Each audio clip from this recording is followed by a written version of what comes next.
Shalom, all praises, blessings, glories, and honors to Yahweh Bahashim, Yahweh Shai, Bahashim, Racha Kwadash.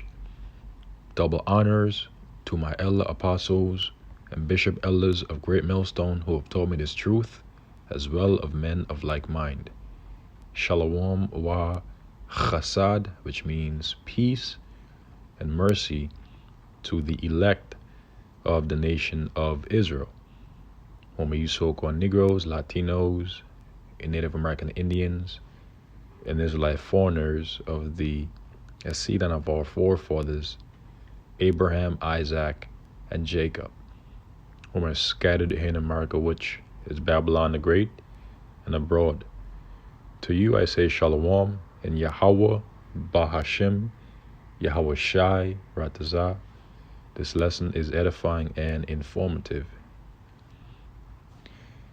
In the news from the RT,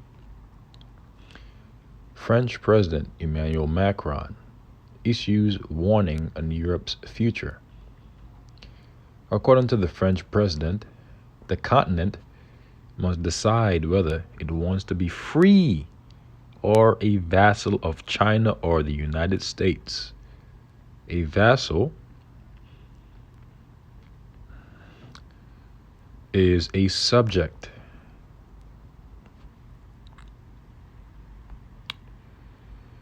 or a slave of an entity. In fact, let me get the Merriam's definition.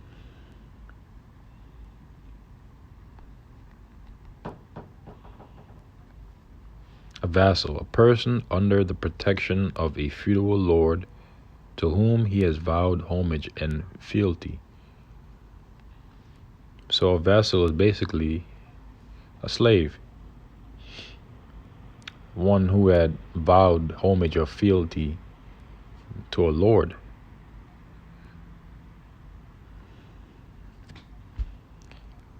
Europe has found itself in the throes of an unprecedented crisis over the Ukraine conflict. French President Emmanuel Macron said on Thursday. He added that the continent has to choose whether it wants to be free or become totally dependent on either the U.S. or China. In an interview with the Spanish newspaper El País, the French leader noted that Europe's economic model was being profoundly affected by the direct and indirect consequences of this war.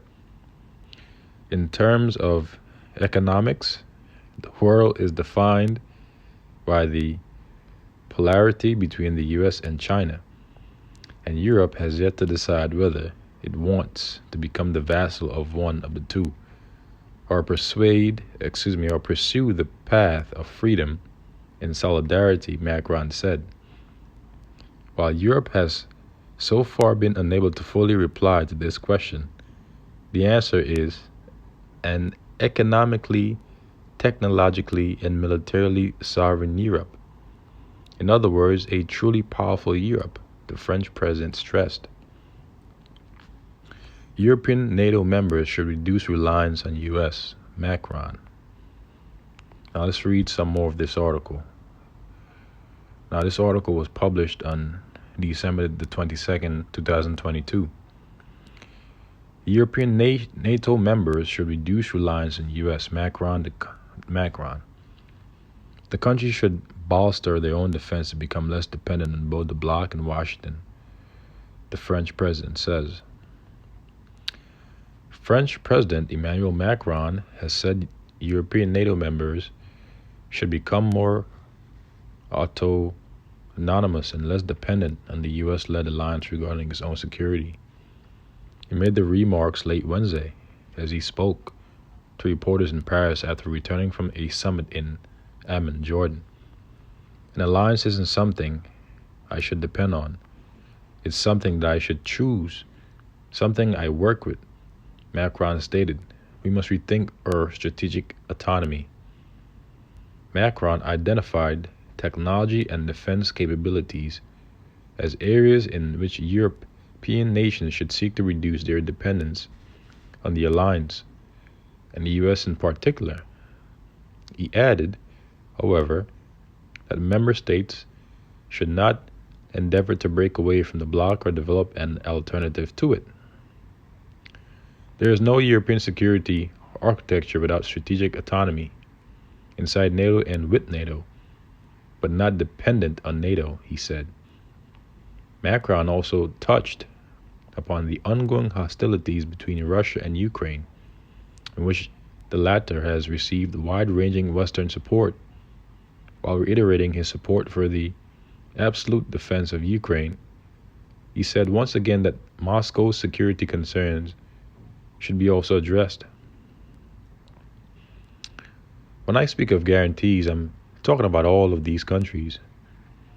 For us, but also for Russia, Macron stated. This means that one of the essential points we must address, as President Putin has always said, is the fear that NATO comes right up to its doors and the deployment of weapons that could threaten Russia. In recent weeks, the French president has repeatedly said that the conflict must eventually end with negotiations, which should yield security guarantees for everyone, including Russia. This stance triggered a barrage of criticism from Ukraine and some EU nations, with Poland, Slovakia, and the Baltic states openly opposing Macron's suggestion. Russia has signed on several occasions, has signaled, on several occasions that it is ready to talk to Ukraine and the West as a whole, while insisting that its own interests must be taken into account if negotiations are to occur. Moscow has blamed the lack of diplomatic efforts to end the conflict on Kiev. On Wednesday, the head of Russia's Federation Council, Valentina Matvinenko, said there is no background for negotiations to take place in the near future, and we are in said future. There is nothing to discuss and with no one.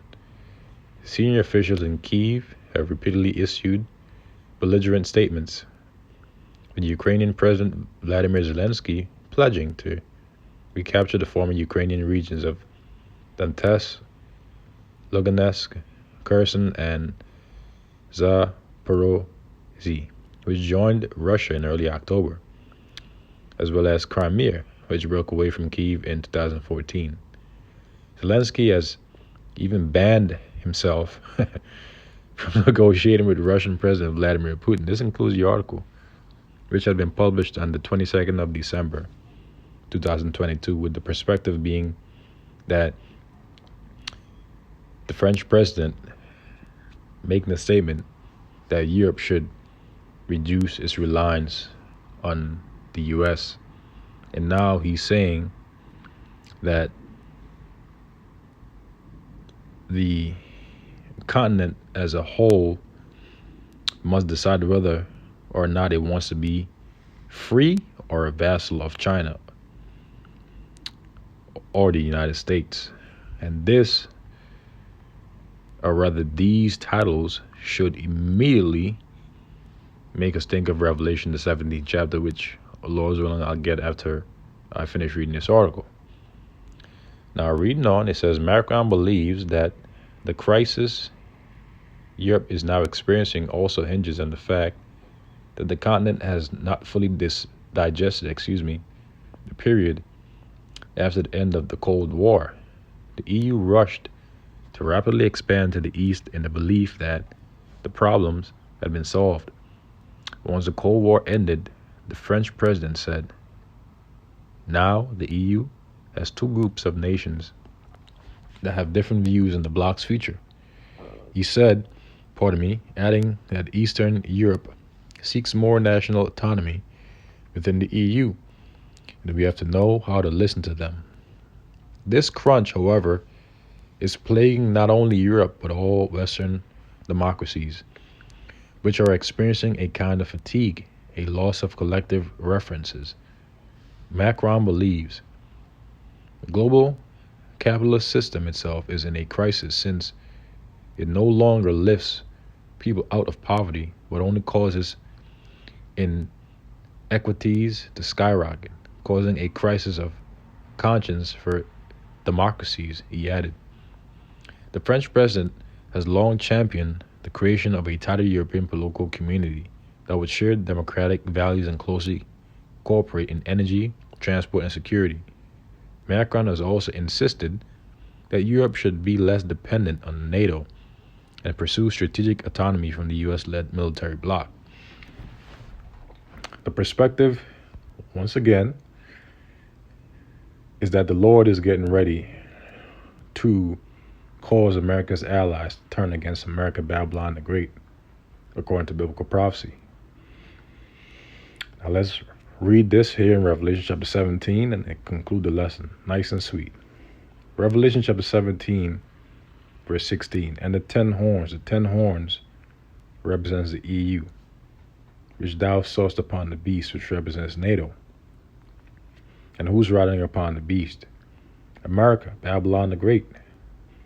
These shall hate the whore, and America is that whore, and shall make her desolate and naked, and shall eat her flesh and burn her with fire. What kind of fire?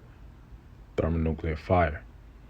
Now let's get one more scripture here in the book of Obadiah, because America's allies are the men of her confederacy here in Obadiah, verse 7. All the men of thy, the thy is referring to America, Babylon the Great. And the men are allies in NATO and the EU. Okay, all the men of her confederacy have brought thee even to the border. And what border is that? Joel 3rd chapter tells us that border is the valley of Jehoshaphat. The men that were at peace with thee have deceived thee. Why? Because in the very near future, according to biblical prophecy, they will turn against America, Babylon the Great, and prevail against thee. So they're going to prevail against America. And they shoot their ICBM nuclear missiles, which are the weapons of the Lord's indignation, to destroy the whole land of Babylon the Great, according to biblical prophecy. They that eat thy bread through traffic with America, trade, businesses, have laid a wound under thee, because eventually they're going to betray her. There is none understanding in him. Why? Because of America's great pride, of its pompousness, of its hubris. Okay? So with that, I will conclude the lesson. Lord's willing, it was informative, straight to the point, and edifying to the flock. And until the next Lord's willing, I say shalom.